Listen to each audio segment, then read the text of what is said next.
Kula nuwun, sedulur sugeng pepanggihan malih kaliyan kula Tubagus Purnama. Salam sejahtera buat kita semua dan semoga semua makhluk berbahagia. Rahayu, rahayu, rahayu ingkang sami pinanggih.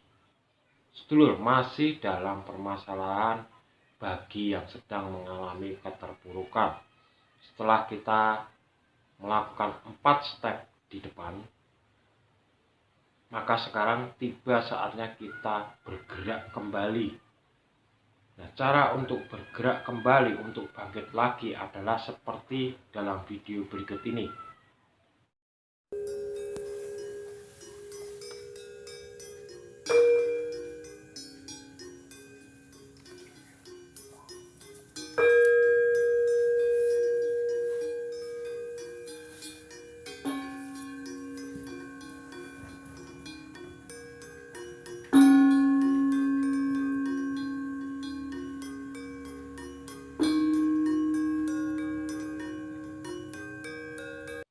Baik, setelah kita melampaui 4 step, maka yang harus dilakukan adalah kita sekarang harus haus dan lapar.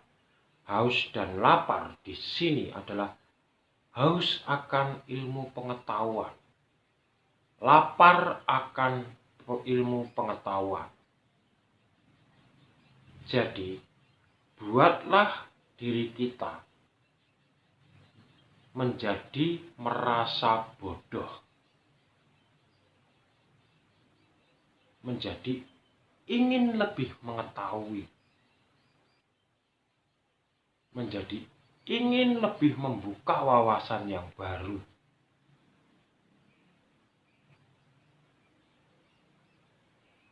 Lapar dan haus akan pengetahuan ini sangat berguna bagi panjenengan, agar panjenengan bisa belajar dan belajar terus meningkatkan kecerdasan diri. Apapun ilmu yang ingin panjenengan ketahui, seraplah, kejarlah. Nah, di sini yang saya sarankan, jangan mendekati perdukunan.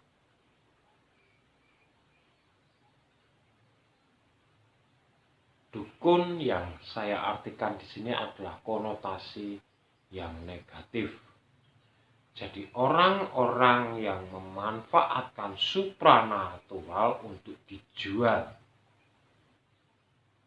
Di sini kadang-kadang panjenengan yang menginginkan ilmu, menginginkan pengetahuan akan digiring oleh mereka untuk menjadikan aset investasi dari mereka. Nah, ini yang perlu disadari. Kalau sudah seperti itu, nanti panjenengan akan terjebak lagi. Banyak sekali orang yang terlilit hutang, orang yang diputus oleh jodohnya, bercerai, maka ingin mencari jodoh, ingin mencari uang dengan pesugihan dan macam-macam. Maka hindarilah orang-orang yang melakukan praktek perdukunan.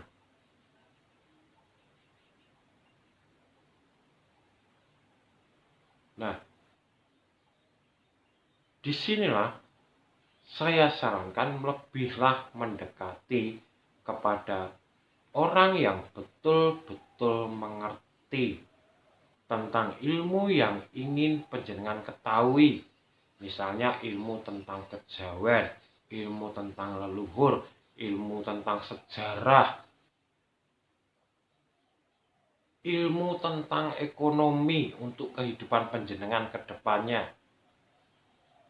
Karena ini adalah ilmu-ilmu penting yang berguna bagi kehidupan kita, tetapi tidak didapatkan di jenjang pendidikan manapun.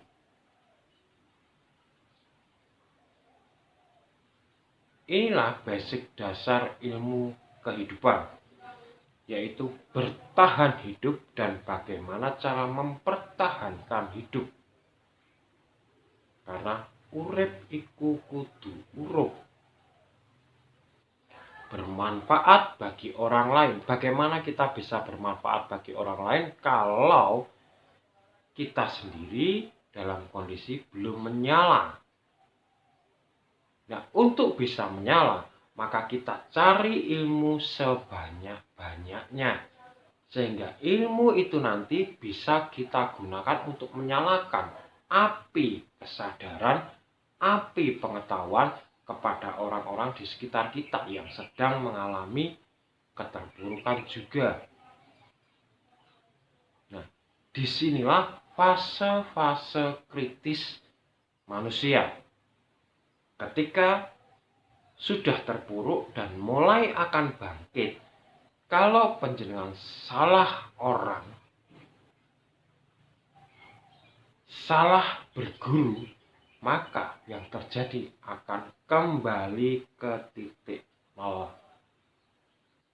kembali ke keterpurukan. Maka dari itu penting bagi kita untuk benar-benar menemukan ahlinya.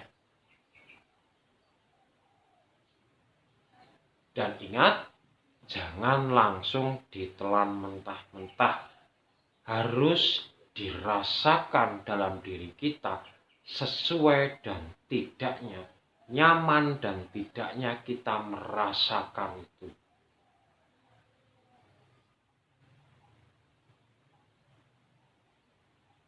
Karena kalau tidak nyaman dan tidak sesuai kita paksakan, maka yang terjadi kita kembali terpuruk lagi. Maka dari itu sebetulnya ini adalah fase kritis ketika panjenengan sudah melepaskan semua. Ibarat gelas yang berisi air penuh, panjenengan sudah buang airnya, diisi yang baru. Jangan sampai air yang buat ngisi ini keruh sehingga panjenengan keruh kembali. Ini fase kritis. Jadi terus-teruslah mencari ilmu, membuka diri, membuka wawasan, tetapi benar-benar pilihlah guru yang nyata dan bisa menjadi panutan. Demikian, kalau ada salah kata saya mohon maaf, dan tetap terus dukung channel ini agar dapat berkembang. Dan harapan saya, semoga panjenengan semua dapat melalui keterpurukan panjenengan segera bangkit, karena keyakinan saya dengan step-step yang sudah saya berikan ini, maka panjenengan akan bangkit dan melupakan masa lalu panjenengan. Ingat bahwa hidup itu yang terpenting adalah saat ini, bukan masa depan dan bukan masa lalu, karena kita hidup di sekarang ini. Jangan kotori pikiran-pikiran kita dengan hal-hal yang belum terjadi dan hal-hal yang sudah terjadi di masa lalu. Karena kebanyakan orang sekarang kena dogma. Di dalam kehidupan dogma yang memikirkan kehidupan di masa depan. Misalnya kehidupan tentang neraka, kehidupan tentang surga, itu terlalu jauh. Kalau kita memikirkan ke sana terus, maka kita lupa akan mengisi kehidupan ini. Padahal yang wajib disyukuri adalah saat kita hidup di bumi ini, kita syukuri dan kita isi dengan baik sehingga berguna bagi orang lain. Itulah tujuan hidup sebenarnya, yaitu mensyukuri hidup kita di bumi. Jadi jangan sampai kita kehabisan waktu. Jangan sampai kita kehabisan waktu untuk memikirkan masa depan.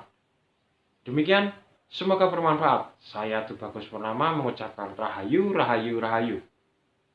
Matur nuwun.